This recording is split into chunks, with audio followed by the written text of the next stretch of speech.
여러분, 다시 한번 펜타곤 오셔서 환영합니다. 우리 동맹은 대한민국과 제56차 안보협의 회의를 개최하게 돼서 영광입니다. SCM은 한미 동맹의 연례적인 핵심 행사입니다. 양국의 국방 리더들이 한자리에 모여서 공동의 도전 과제를 논의하고 우리의 우정을 심화하는 자리입니다. 70년 이상 동안 우리 동맹은 한반도의 평화와 안정의 기반이 되었습니다. 자랑스러운 우리 양 민주국가는 자유롭고 개방적인 인도태평양의 비전을 공유합니다. 그리고 우리는 함께 이 현황에 저해야 되는 세력이 맞습니다. 지금 우리는 러복 간의 유례없는 직접적인 군사 협력을 긴밀히 추적하고 있습니다. In our meetings today, we shared our deep concerns about the deployment of DPRK troops to Russia. We also discussed how we're going to work together with our allies and partners to respond to this dangerous and destabilizing escalation. The evidence now suggests that North Korea has sent around 10,000 soldiers to train in eastern Russia. Some of these DPRK troops have already moved closer to Ukraine. We're seeing them outfitted with Russian uniforms. 러시아의 이란 군대들이 러시아 유니폼을 입는 것을 장비를 사는 것을 보고 있습니다. 그러므로 저는 크렘린이 이러한 북한 병사들을 사용해서 러시아의 전투작전을 지원하고자 하는 것에 대해서 상당히 염려를 하고 있습니다. 우크라이나 국경적인 쿠스크 지역에서 연일로 벌어지고 있습니다. 아시다시피 러시아는 UN 안보리 결의안에서 북한의 군사지원을 하지 않겠다고 동의했습니다. Of course, we know that Putin has gone tin-cupping to get weapons from the DPRK and Iran. 무기 지원을 요청했음을 알고 있습니다. Turning to a pariah state like North Korea for troops just underscores how much trouble he is in. 이것은 그가 엄청난 문제에 봉착했음을 보여준다고 했습니다. 그리고 이것은 상당히 심각하게 보고 있습니다. 우리는 크렘린이 방향을 선회하기를 촉구합니다. 우리는 유럽과 그리고 인도태평양의 안보에 미치는 시사점을 완전히 이해하고 있습니다. 푸틴은 우크라이나에서 승리하지 못할 것입니다. 북한의 지원이 더 있다 하더라도 승리하지 못할 것입니다. 그러나 이렇게 심히 우려되는 전개 상황은 바로 대한민국과의 동맹 그리고 공동안보와 번영을 지지하는 다른 동맹과의 중요성을 여실히 보여줍니다. 김 장관과 저는 오늘 상당히 성공적인 회의를 했습니다. 오늘의 논의로 우리는 동맹의 현대화와 그리고 심화가 한층 더 진척되었습니다. 이 모든 것들은 한반도의 안보를 기여하고 그리고 인태 지역의 미래를 형성할 것입니다. With a sense of urgency, 느끼고 we've delivered on the shared security objectives that we set forth just a year ago in the defense vision of the U.S. ROK alliance. The U.S. Department of Defense and the ROK Ministry of National Defense signed the Nuclear Consultative Group Guidelines in July. And later that month, I traveled to Japan to join an historic trilateral ministerial meeting with the ROK and Japan. It was held in Tokyo for the first time, as envisioned by the 2023 Camp David Summit. Now, I assured Minister Kim today that the United States remains fully committed to the defense of the ROK. And our extended deterrence commitment remains ironclad. That commitment is backed by the full range of America's conventional, missile defense, nuclear, and advanced non-nuclear capabilities. We've also returned to large-scale exercises with our ROK allies. And that's strengthening our combined readiness and our interoperability. We're also working together to tackle shared security challenges across the Indo-Pacific. So today, Minister Kim and I endorsed a framework to expand our cooperation throughout the region based on our shared values and common interests. We also discussed the important role of the United Nations Command, which reflects the international community's long-standing commitment to peace on the peninsula. And earlier this year, with support from the ROK, we accepted Germany as the 18th member state of the UNC. Moving forward, we'll build on our momentum, and we'll expand the scope and scale of our cooperation. We'll use our strategic advantages and innovation in our defense industrial bases to bring cutting-edge tech to our warfighters. Now, our alliance has always been rooted in our shared commitment to act together, and the interests that brought us together 7 decades ago have continued to grow stronger. Today's discussion again underscored our shared vision for this alliance's future. So, Minister Kim, thanks for your leadership and your commitment to this proud alliance. We got a lot done today, and I look forward to doing even more tomorrow in the U.S. ROK 2+2 with Secretary Blinken and Minister Cho. Thanks very much. And now let me turn it over to Minister Kim.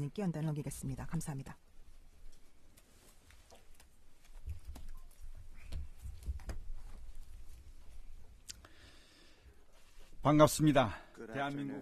This is the Minister of National Defense of the Republic of Korea, Kim Yong-hyun. I find it highly meaningful to conduct my first overseas defense diplomatic engagements after my inauguration here at the Pentagon, the heart of safeguarding liberal democracy.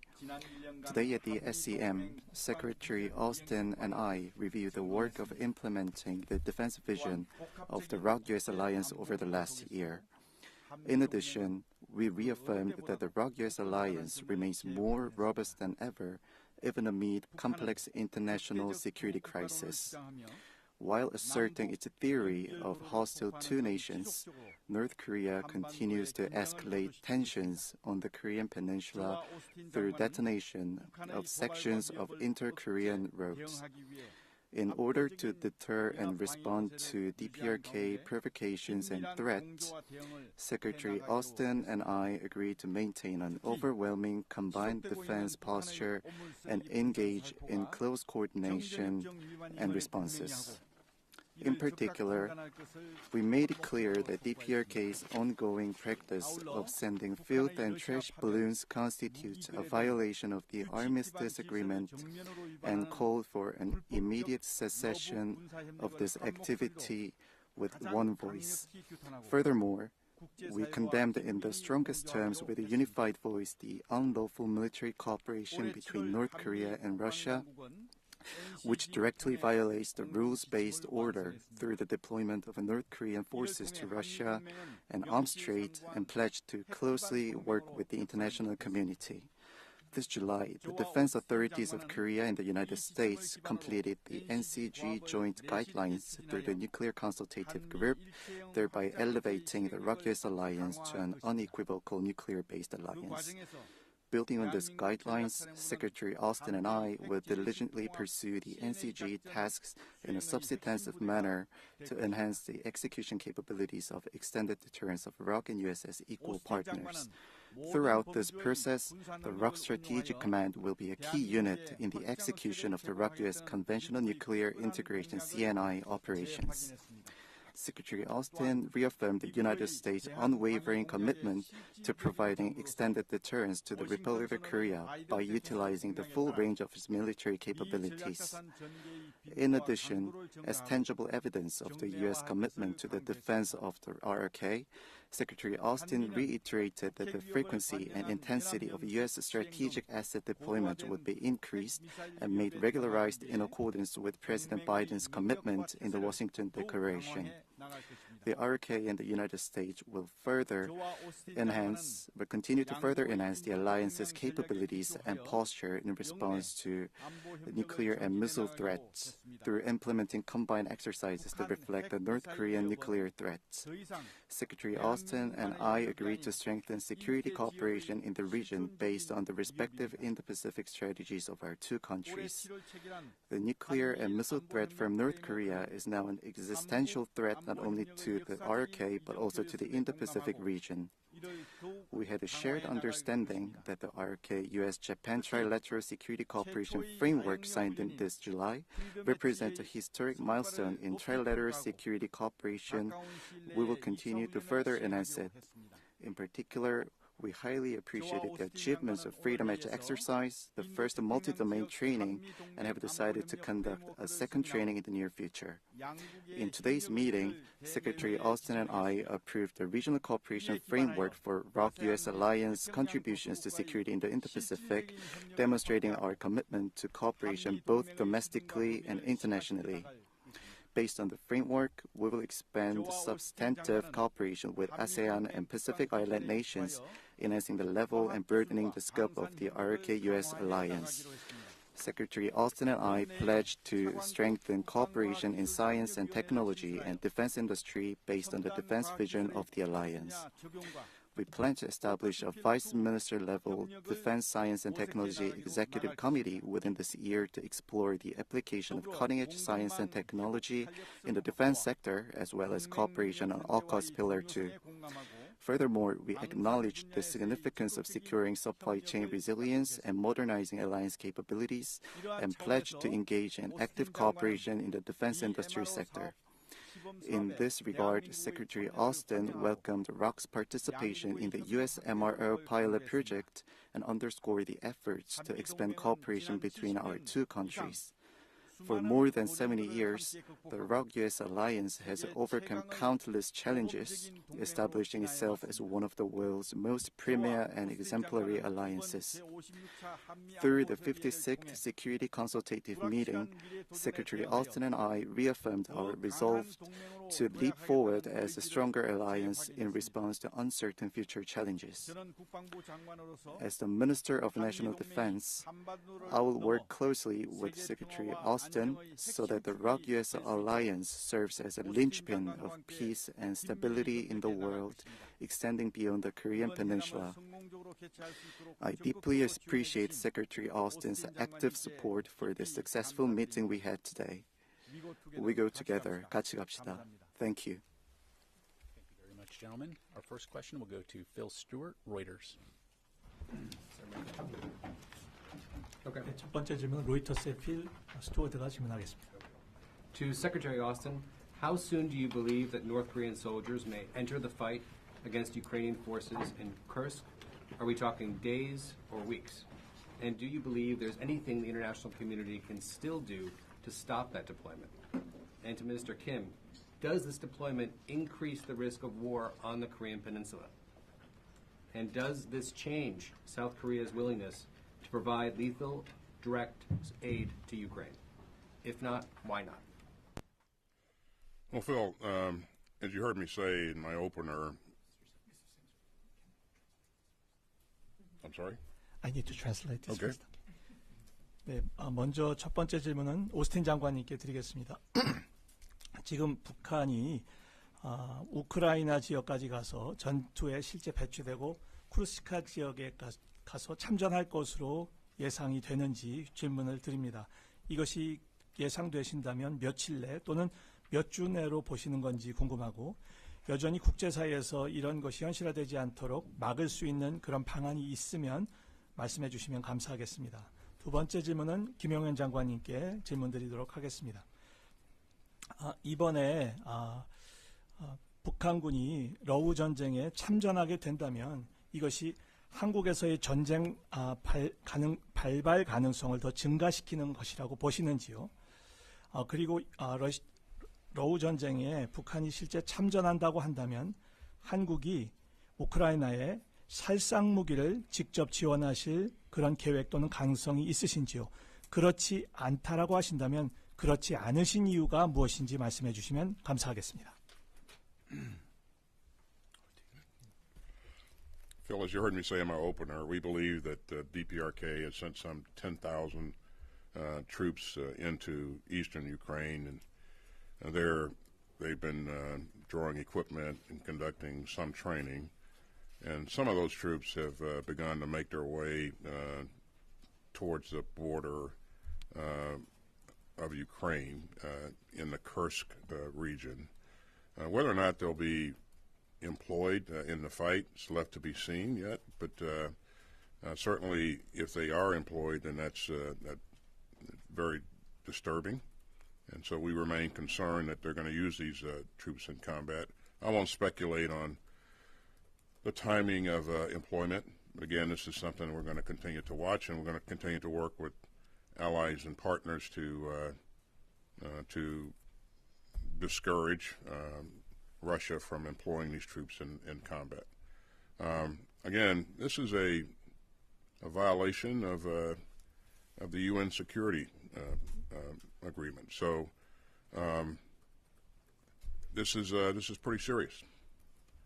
Again, we're going to continue to watch it and continue to work with our allies and partners to discourage it. So. 제가 이미 개회사에서 말씀드린 것처럼 북한 병력 10,000명가량이 러시아 동부 지역에 이미 배치가 되었고 이외에도 여기에 더해 장비 또는 훈련이 제공되는 것으로 파악하고 있습니다. 그리고 이 병력 중에 일부가 러시아와 우크라이나 국경 지방, 즉 쿠르스크 지역으로 들어간 것으로 파악하고 있습니다. 그들이 과연 실제 러우 전쟁에 참전할 것이냐 여부에 대해서는 지금 당장 결론을 미리 말씀드리긴 어렵습니다. 하지만 참전한다고 한다면 이것은 매우 엄중한 상황이 될 것이라는 것이 분명하고 그래서 저희들이 매우 심각한 우려를 가지고 있습니다. 다만 이 참전의 시기가 언제가 될지를 미리 예단하고 추측하는 것은 별 도움이 되지 않는다고 생각하고 다만 저희들은 이러한 부분에 대해서 예의주시하고 있으며 또한 앞으로도 계속해서 동맹, 파트너들과 강력하게 협력해 나갈 것입니다. 이를 통해 러시아가 북한 병력이 실제 전장에 참여해서 참전하는 것을 단념할 수 있도록 계속해 저희들은 노력을 아끼지 않을 것입니다. 여러분 아시는 것처럼 이러한 현재의 진행은 유엔 안보리 결의안을 위반하는 것으로서 저희들이 심각한 우려를 가지고 엄중하게 살펴보고 있습니다. 저희들 계속해서 예의주시할 것이며 동맹과 파트너들과 함께 조처를 취해 나갈 것입니다. To be clear, violation of UN sanctions. Did you mean Eastern Ukraine? You said deployed to Eastern Ukraine? I'm sorry? I thought you said deployed to Eastern Ukraine. Yeah. Did you mean Eastern Ukraine or Eastern Russia that they had deployed to?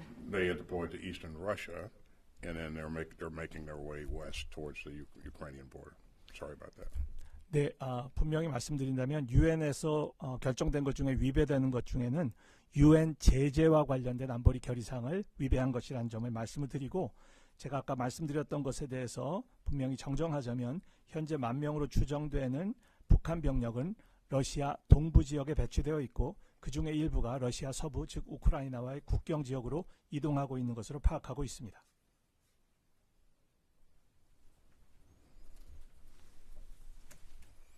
예, 두 번째 질문에 대한 답변을 드리겠습니다. 북한군의 러시아 파병과 관련해서 한반도의 한국의 전쟁 발발 가능성에 대한 질문이었습니다.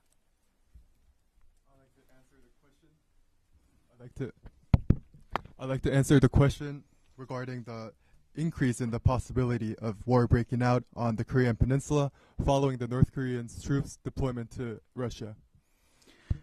북한군의 러시아 파병으로 인한 한국 전쟁의 발발 가능성보다는 한반도의 안보 위협이 고조될 수 있다, 높아질 수 있다. 저는 그렇게 생각합니다.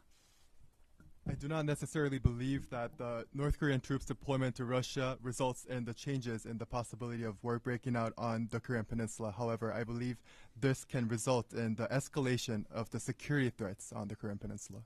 왜냐하면 북한은 파병을 조건으로 해서 러시아에게 그 첨단 군사 기술 지원을 요구할 가능성이 높습니다. This is because there is a high possibility that North Korea, in exchange for their troops' deployment, would ask for cutting-edge technology transfer. 예를 들어서 전술 핵무기 고도화라든지 ICBM 미사일 고도화 기술, 그 다음에 또 정찰 위성에 대한 기술, 원자력 잠수함 만드는 기술, 이런 어떤 첨단 과학 기술을, 군사 기술을 요구할 가능성이 높습니다.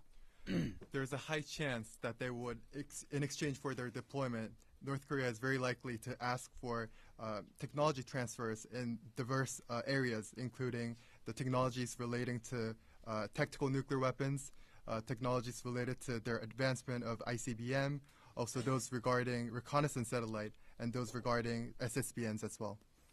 이와 함께 이제 북한이 가져 있는 노후화된 재래식 무기들을 신형으로 교체할 것을 요구할 수도 있습니다. There's also a high chance that they will try to replace their equipments that have been taken a lot of time, so therefore old technologies or equipments. 이러한 것들이 한반도의 그 안보 위협을 증대시키고 불안정성을 높일 수 있는 요인이 될 수 있다고 생각합니다. I believe such changes in the technological situation of North Korea can pose increase in the escalation of security threats on the Korean Peninsula. 하지만 지금 러우 전쟁에서 우리가 보았듯이 러시아의 재래식 무기의 수준이 결코 그렇게 우리가 생각했던 것보다 위협적이지 못하다는 평가를 전문가들은 하고 있습니다. However, one thing to consider is that as we have witnessed in the Russia-Ukraine war, the conventional weapon capabilities of Russia is not as formidable as we expected it to be. 러시아의 첨단 과학 군사 기술들이 북한에 들어와서 그들의 어떤 무기 체계를 고도화시킨다 하더라도 우리가 충분히 극복할 수 있는 능력이 있고 특히 한미 동맹과 한미일 군사협력 체계를 공고히 한다면 충분히 극복 가능하다고 저는 생각합니다. Therefore, even with the possibility of Russia's cutting-edge technology flowing into North Korea, and thereby resulting in the advancement of North Korea's military technology, I believe it is possible for us to overcome such challenges based on our robust ROK-US alliance and ROK-US-Japan trilateral security cooperation.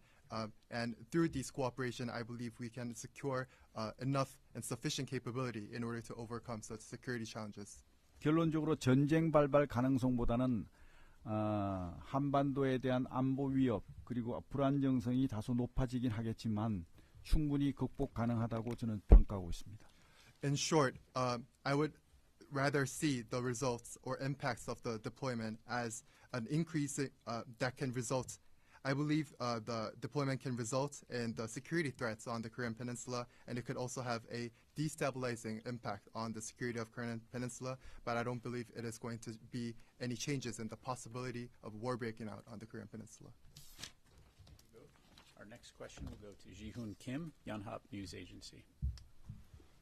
연합뉴스 김재원입니다. 우선 김용현 장관님한테 질문드리겠는데요.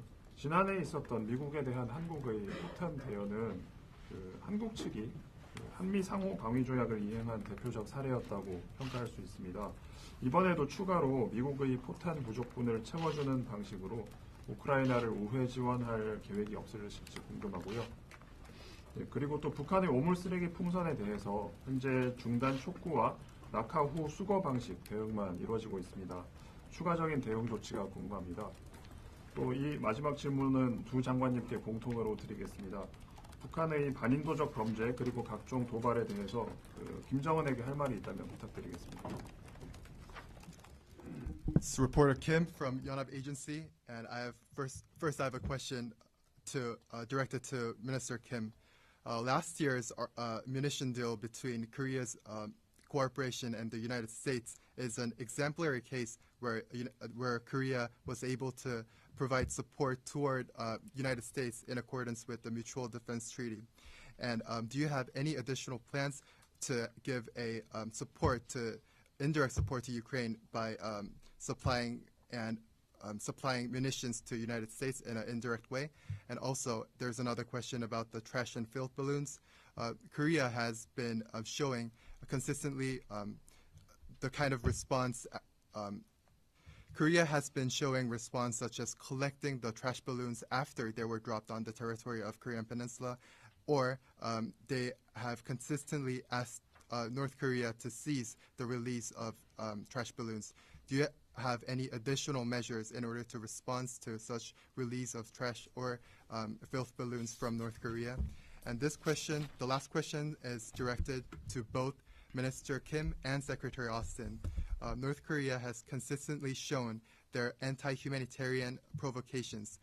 Do you have any messages in mind that you can deliver to Kim Jong-un in North Korea? 우선 포탄 지원 관련한 질문에 대해서는 지금까지 어떠한 것도 결정된 바가 없다는 점을 말씀드립니다. 그 다음에 두 번째 질문, 오물 쓰레기 풍선 살포와 관련해서는 오늘 오스틴 장관님하고도 같이 의견을 같이 했지만 이것은 분명히 정전협정 위반임을 확인했고 이 정전협정 위반을 넘어서 우리 국민의 안전을 위협하는 도발 행위라고 저는 생각합니다. 하지만 우리 국민의 안전을 최우선 고려해서 감시와 추적을 통해서 마지막까지 낙하 지점까지 확인한 다음에 우리가 그 유해 물질 여부를 확인하고 수거하는 방법의 우리 국민의 안전을 확보하는 최선의 방법이라고 생각해서 그동안 그렇게 해오고 있는데 지금 거의 그 선을 넘어가고 있습니다. 그래서 다양한 방법으로 대응을 준비하고 있습니다. 그 다음 세 번째 질문은 김정은에게 하고 싶은 얘기를 말씀하셨는데 맞나요? 네. 북한군의 그 러시아 파병의 본질은 우크라이나 전쟁에 제3자가 개입하면서 확전에 대한 우려라고 생각합니다. 그래서 이 북한군이 파병됨으로써 우크라이나뿐만 아니라 유럽 모든 세계 국가들이 확전에 대한 우려를 하는 것이거든요. 그래서 지금 이게 북한의 파병은 러시아의 불법적인 침략 행위에 야합하는 행위다. 저는 그렇게 생각합니다. 그래서 이 야합하는 행위뿐만이 아니라 김정은이가 자신의 독재 정권을 유지하기 위해서 자기 군대를 총알바지 용병으로 용병으로 보낸 것에 불과하다. 저는 그렇게 생각합니다. 이거야말로 반인륜적이고 반평화적이고 전쟁 범죄 행위로 볼 수 있다. 그렇기 때문에 이후에 북한군의 그 파병으로 일어난 이후의 문제에 대한 모든 책임은 저는 김정은한테 있다고 저는 생각합니다. 그래서 김정은이에게 할 수 있는 얘기는 북한군 파병을 즉각 철회할 것을 강력히 촉구합니다. So the first question about munition supply to United States, I have to give you an answer that at the current moment, nothing is determined. And for your second question about Korea's response to North Korea's release of trash and filth balloons, in today's meeting, Secretary Austin and I have confirmed that the deployment of trash and filth balloons are a violation of armistice agreement. And as the release of trash and filth balloons is a provocation that poses a safety threat to our people, we have been using the response of first identifying and then tracking, and then after we found out the location of the dropping, and then we checked if there's any biological or chemical weapons in it. After we have gone through all the tests, then we collected those balloons. These measures were taken under our assessment that this is the best and most optimal way of guaranteeing and confirming the safety of our people, and that this is the way to protect our people in our best way. However, North Korea is crossing the line with various methods of provocations, and we are open to all alternatives when it comes to our response to North Korea's provocation. On your third question, I recall it was if I have any message that I have to Kim Jong-un. I believe the essence of North Korean troop deployment is the possibility of expansion of the war, and this results from the intervention of the third party, which is North Korea. And such possibility is resulting in grave concerns of European countries, including Ukraine.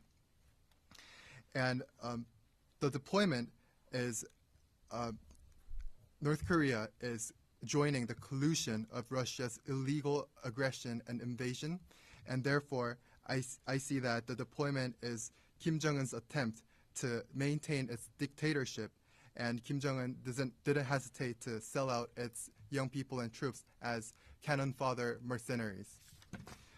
I believe such activities is a war crime that is not only anti-humanitarian but also anti-peaceful. Therefore, I would like to strongly condemn the activity of Kim Jong-un, and I believe all responsibility from the results of the deployment belong to Kim Jong-un. We call for Kim Jong-un's immediate withdrawal of his troops in our strongest terms. Thank you. Thank you for the question. I don't have any messages for the leadership of DPRK. I call upon them to cease their potentially destabilizing behavior in both the Indo-Pacific region and now in the European theater as well. And like my colleague here, Minister Kim, I call upon them to withdraw their troops out of Russia. It does have the potential of lengthening the conflict or broadening the conflict if that continues. 질문에 감사드립니다. 북한 최고위자에게 직접 개인적으로 전달할 메시지는 제가 따로 말하지 않겠습니다. 다만 북한의 현재의 행동이 인태 지역과 현재는 또 유럽 전국까지 퍼져서 매우 많은 불안을 야기하고 있기 때문에 이것을 즉각 중단할 것을 촉구하는 바입니다. 또 김 장관님께서 말씀하신 것처럼 러시아에서 즉각 그들이 철수할 것을 요청합니다. 이러한 행위는 현재 러우 전쟁의 기간을 더 장기화시키고 또 이런 분쟁이 더 넓은 지역으로 확대될 그런 잠재성과 우려를 가지고 있습니다. Our next question will go to Courtney Cuby, NBC.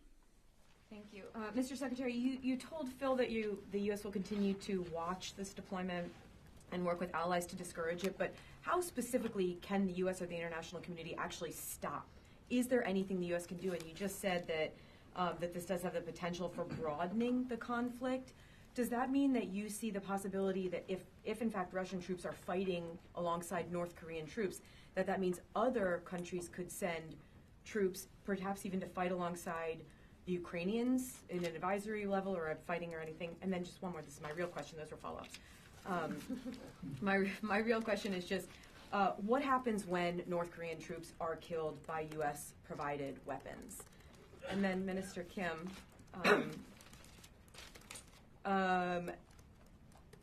do you see any signs that North Korea plans to interfere in the U.S. elections?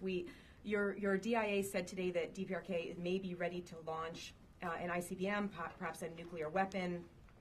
Is there any indication that could be, or other actions that they may be taking could be specifically to interfere with the U.S. election? Thank you. You only get one. 네, 먼저 우리 오스틴 장관님께 질문을 드리겠습니다. 지금 미국이 현재 러시아와 북한 사이의 밀착에 대해서 예의주시하고 계시고 동맹들과 밀접하게 협조하실 것이라고 하셨는데요. 이것을 중단시키기 위한 구체적인 그런 방안을 가지고 계신지, 이렇다면 무엇을 통해서 이 러시아와 북한의 밀착을 또 참전을 막을 수 있다라고 생각하시는지 말씀해 주시면 감사하겠습니다.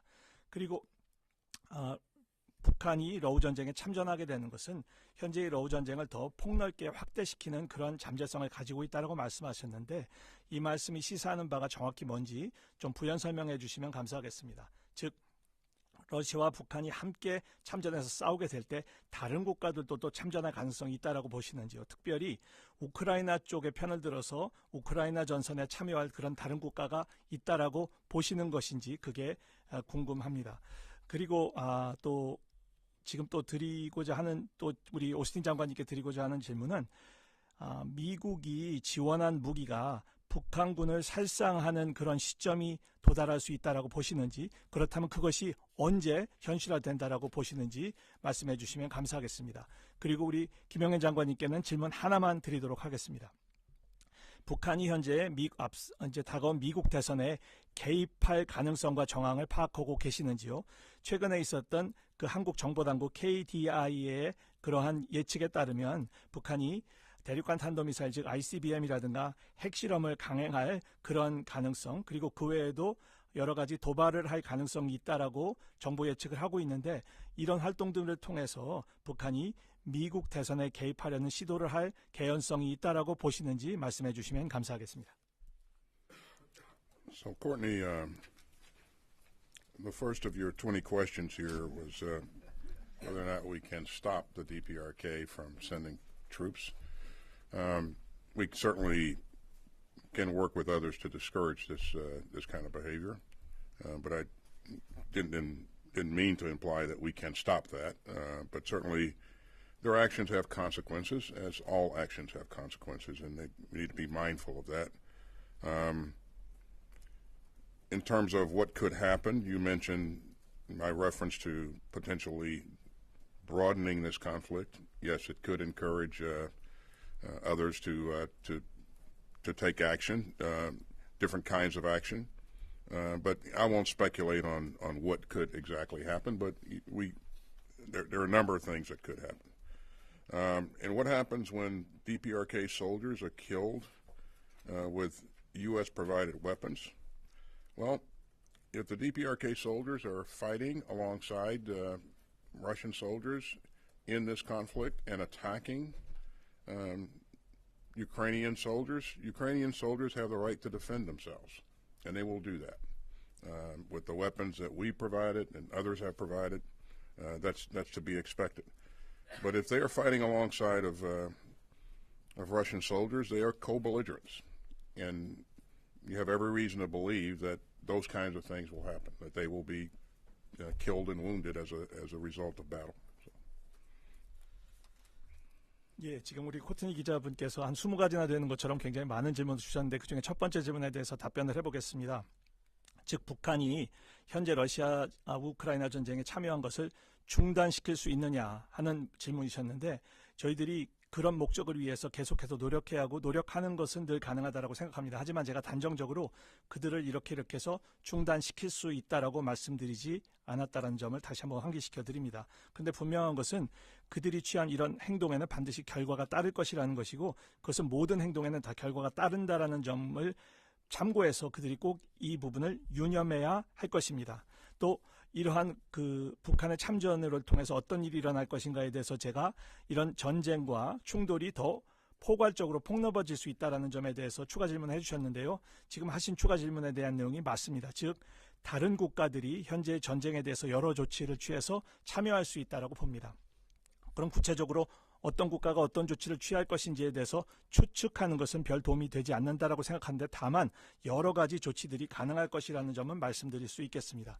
또 이어진 질문은 바로 미국이 제공한 무기가 북한군을 살상하는 데 사용되는 때가 언제고 이때는 어떤 시사점이 있느냐라는 그런 내용을 질문해 주셨는데요.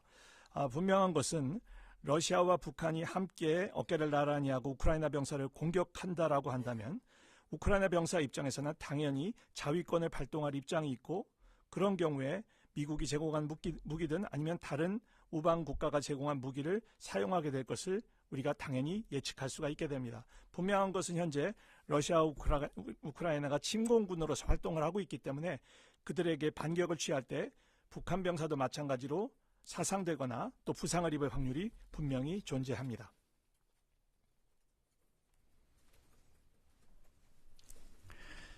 네, 오스틴 장관님께는 20개를 질문하시고 저한테는 1개만 해주셔서 감사드립니다. Thank you for giving 20 questions to Secretary Austin, but only one for me. 매우 행복합니다. I'm so happy. 북한의 대선 개입 가능성에 대해서 질문하셨는데 결론적으로 말씀드리면 가능성은 높지 않다라고 답변드립니다. Question about the possibility that North Korea attempts to interfere with U.S.'s presidential election. My short answer is that the possibility is not high. 대선 개입보다는 대선을 전후해서 자신들의 존재감을 과시하기 위한 도발 가능성은 충분히 열려 있다. 저는 그렇게 생각합니다. I believe there isn't a high chance of them attempting to interfere with the election. However, I believe there is a high chance that they would want to exaggerate their existence around the season of U.S. presidential election before and after the election. 도발을 한다면 그 가능성은 ICBM을 발사하거나 또는 7차 핵실험 등이 예상됩니다. The expected courses of action that North Korea could take in their attempt to provoke could be either their launch of ICBM or their 7th nuclear tests. Thank you. Our final question will go to Jiho Yang, Chosun. 김용현 장관님한테 먼저 질문드리겠습니다. 한국에서 야당 중심으로 우크라이나의 참관단 또는 모니터링단 등도 이제 파견해서는 안 된다는 주장들이 나오고 있는데요. 장관님이 지금 이제 북한군이 러시아에 파병한 상황을 보실 때 이와 관련해서 우리 군이 우크라이나에서 어떤 역할을 좀 해야 된다고 생각하시는지 여쭤보겠습니다. 그리고 오스틴 장관님께는 현재까지 북한이 러시아에 파병은 했지만 참전은 하지 않았다라고 지금 미국 측에서 평가를 하고 계시는 것 같은데요. 일부 언론에서는 이미 교전이 있었다 이런 보도들도 있는데 미 측이 보시기에 북한군이 파병이 아니라 이제 실제로 참전하게 되는 시점 어떤 행동을 했을 때 참전이라고 보시는지 그 기준을 좀 설명해 주시면 좋을 것 같고요. 그리고 이제 최근에 미국 국방부에서 북한군이 전장에 투입될 경우 합법적인 공격 대상으로 간주하고 우크라이나가 미국이 제공한 무기를 사용하는데 제한을 두지 않을 것이다 이런 표현을 해주셨는데 이 부분에 대해서 조금 더 자세한 설명을 해주시면 좋을 것 같습니다. This is reporter Yang from Joseon Daily. First, I have a question to Minister Kim. The main opposition party of Republic of Korea has expressed their opposition towards Korea's dispatch of analysis team and Korean delegation to Ukraine. So from your perspective, Minister Kim, what do you think is the role that Korean military can play in Ukraine? And I have a question to Secretary Austin. So it is my understanding that the current assessment of the United States DoD is that North Korea did deploy troops to Ukraine, to Russia. However, they were not involved in any combats at the moment. So, however, some are claiming that North Korean troops that are already being deployed are already being in engagements. So, like, what would be your standard to determine whether the participation of these North Korean troops will be deployment or actual participation in combat operations? And also, you have U.S. DoD has also made a statement that the North Korean troops who are in Russia will also be classified as enemies that can be attacked by U.S. Weapons that are supplied to Ukraine. So could you give a little more elaboration on this statement? This concludes my question.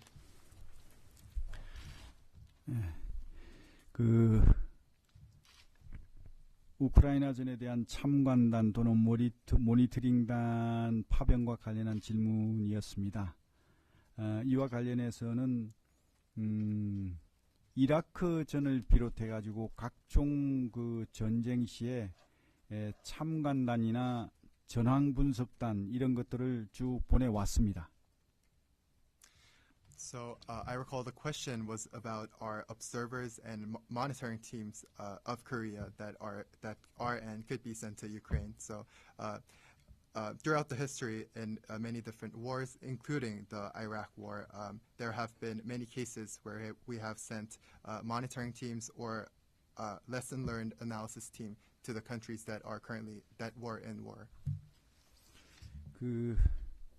전황 분석단이나 참관단이 이렇게 가서 하는 역할은 그 현대전의 그 추세 그리고 전쟁 양상 이런 것들을 분석을 하고 특히 우크라이나전 같은 경우는 북한군이 참전을 하기 때문에 북한군의 전투 동향 이런 것들을 잘 분석을 해서 향후 우리 군에 유용한 정보로 활용할 수가 있습니다.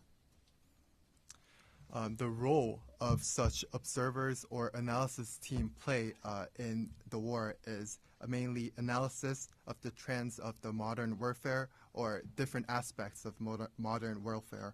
And especially as we have confirmed North Korean troops were deployed to Russia, I believe it could serve as a great opportunity for our analysis team or observer to learn the movements or trends of the North Korean troops. 새로운 다양한 무기 체계들도 등장을 하고 있고 현대전에 맞는 전술 이런 것들도 굉장히 중요하게 드러나고 있습니다. 이런 것들을 우리가 잘 수집을 해서 향후 우리 국가 안보에 우리가 유용하게 활용을 한다 그러면 보다 우리 국민의 안전을 지키는데 큰 도움이 될 것으로 생각합니다. In many wars, we have witnessed many new and diverse weapon systems continuously popping up, and also we were able to witness many different modern tactics in the war. I believe if we can collect such information diligently and then utilize it for our future safety of and stability of our country, I believe it can serve as an opportunity for us to provide better protection toward the people of Republic of Korea. 그래서 우크라이나 전에 참관단을 보낸다든지 무슨 그 전황 분석단을 보내는 것은 당연한 우리 군의 임무라고 저는 생각합니다. 만약에 그렇게 하지 않는다면 그거야말로 잘못된 것이고 직무유기라고 생각합니다. I believe it is an obvious task that our military should play to send observers and analysis team to the Russia-Ukraine war. And I would even say that if we don't send our observers or analysis team, it would mean that we are not faithfully doing our jobs. So thank you for your question. As I understand it, the first question was what is our standard for determining whether or not the DPRK troops are actually fighting or in the fight. And the second question was whether or not they can be engaged with U.S. weapons. So I think standard's pretty easy. If they're fighting, if they're attacking Ukrainian soldiers, and they are co-belligerents, they're a part of this fight. That's fairly easy to determine. And it's not certain that they will be introduced into this fight, but clearly 10,000 soldiers, and some of them are moving west towards the Ukrainian border, then there's a good likelihood that they will be employed. But we'll see. We won't speculate. We'll collect evidence. But they're doing this because Putin has lost a lot of troops. And, he has a choice of either getting other people to help him or he can mobilize. And he doesn't want to mobilize because then the people in Russia will begin to understand the extent of his losses, of their losses.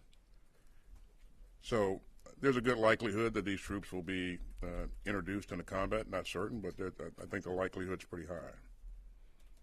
But this is not a sign of strength. It's a sign of weakness.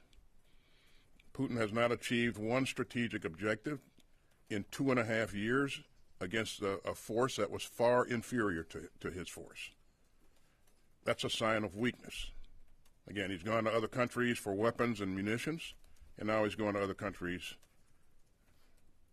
for people. And as I said earlier, if they are fighting and they're co-belligerents, they're attacking Ukrainian troops, then the Ukrainian troops have the right to defend themselves, and we have every expectation that they will. They'll use their own weapons. They'll use the weapons that they've been provided, and that won't be a surprise to anyone. But this doesn't have to happen. Putin can end this war today. It was his choice to launch this war. He's not achieved his objectives. He can end this war, and he should end this war. Otherwise, we'll see a lot more losses on both sides, and that's really highly unnecessary. But I think in terms of our standards for determining whether or not they're fighting, they're in the fight, I think it'll be pretty easy to determine that.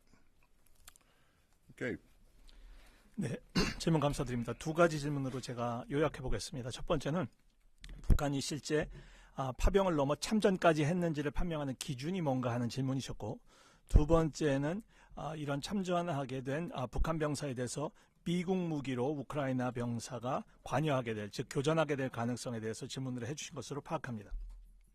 첫 번째 질문에 먼저 답변을 드리겠습니다. 참전 여부를 판별하는 기준은 매우 용이하다고 생각합니다. 그들이 러시아 군사와 함께 싸우고 공격하면서 우크라이나 병사에게 공격을 가하면 그들은 함께 러시아와 침공한 세력이 되는 것이고, 이것을 통해 그들이 참전했다는 것이 쉽게 결정되게 될 것입니다. 그런데 현재 파병된 북한군 병사들이 다 그럼 참전할 것인지 그것은 예단할 수 없습니다. 다만 10,000명이나 되는 사람들이 이미 러시아에 들어갔고 그중에 일부가 우크라이나 국경까지 이동했다면 참전 가능성은 상식적으로 상당히 높다라고 볼 수 있다고 봅니다.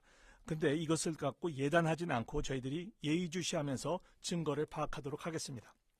근데 이와 관련해서 분명히 말씀드린 것은 북한이 이렇게 파병하게 된 배경에는 바로 푸틴이 러시아 병사들 많은 병력을 이미 상당히 잃었기 때문이다라는 점입니다. 이것에 대한 푸틴의 대안은 두 개였을 텐데요. 하나는 자국 국민들을 모집하는 거나 아니면 외국으로부터 그렇게 도움을 받아 참전을 받는 부분이 있었을 텐데 첫 번째 모병안은 그렇게 어려웠던 것이 이것을 모병하게 되면 러시아 국민들의 저항이 있을 것이고 또 하나는 현재 러시아 군이 많이 고전하고 있다는 것을 인정하는 것이 되기 때문에 그것을 많이 꺼리는 것으로 파악이 됩니다. 그래서 현재 이렇게 파병된 그런 군사들이 참전까지 들어갈 가능성은 여전히 높다라고 저희들은 파악하고 있는데요. 그런데 이런 현재의 상황은 러시아의 강점을 보여주는 것이 아니라 약점을 보여주고 있다는 점을 제가 적시하기 바랍니다. 즉 지난 2년 반 동안 전쟁이 진행됐지만 푸틴은 러시아보다 훨씬 약한 우크라이나군을 상대로 그 어떤 전략적 목표도 하나도 달성한 바가 없습니다. 그게 안 되는 상황에서 다른 국가로부터 탄약과 무기를 공급받다가 이제는 병력까지 공급을 받는 상황이 된 것입니다. 앞서서 또 두 번째 질문해 주신 내용, 바로 그 참전 여부에 대해서는 바로 우크라이나 병사에게 북한 병사가 공격하는 것이 들어가면 그것이 바로 참전하는 것이 될 것이고 이 상황에서 우크라이나 병사는 당연히 자위권을 발동할 권리가 있으며 그렇게 자기를 지키기 위해서 무기를 사용할 것으로 예상되는 바입니다. 이런 상황에서 그 병사가 가지고 있는 무기를 사용할 것이고 그 무기가 미국이 제공한 것이든 어떤 것이든 사용하게 될 것이고 그런 결과는 놀라운 것이 아닐 것입니다. 하지만 그런 결과가 그렇다고 해서 꼭 일어나야만 하는 것은 아닙니다. 일어나지 않아도 되는 것이죠. 바로 푸틴 대통령이 오늘 즉시 전쟁을 중단하면 되는 것입니다. 전쟁을 개전한, 즉 전쟁을 시작한 자도 푸틴이었고 전쟁을 지금까지 이끌어온 사람도 푸틴이었습니다. 그리고 종전의 열쇠도 푸틴 대통령이 쥐고 있습니다. 그가 오늘 당장 종전하지 않는다면 양측에 너무도 많은 불가피한 손실이 그리고 사상자가 발생할 것인데 이것은 우리가 피할 수 있는 것이고 전혀 불필요하다는 점을 말씀을 드리겠습니다. 감사합니다. Secretary Austin, Minister Kim, thank you both gentlemen. Ladies and gentlemen, that's all the time we have available today. This concludes our press briefing. Thank you.